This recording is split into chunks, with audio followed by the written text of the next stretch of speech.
Hi. Sabi po sa Isaiah chapter 41 verse 10, Fear not, for I am with you. Be not dismayed, for I am your God. I will strengthen you, I will help you, I will uphold you with my righteous right hand. Sabi rito, kapatid, huwag kang matakot. Kasama mo ang Diyos. Huwag kang mag-worry, huwag kang mag-alala, kasi siya ang Diyos mo.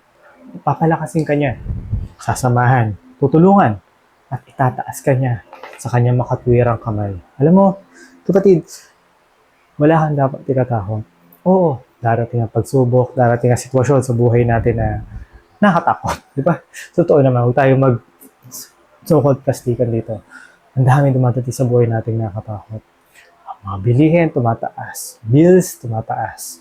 Alam mo yung every moment na para bang everyday is a challenge, kika nga. Pero, huwag ka matakot. Sabi nga, lilipas yan.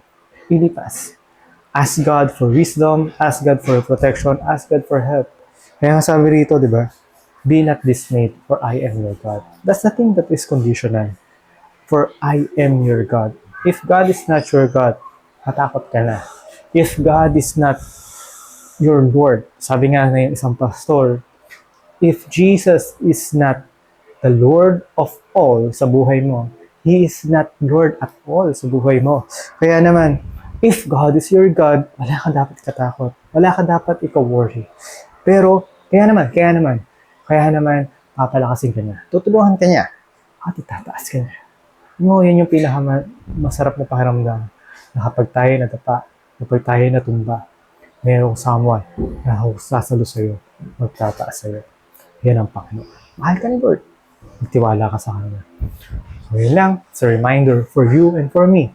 So, God bless.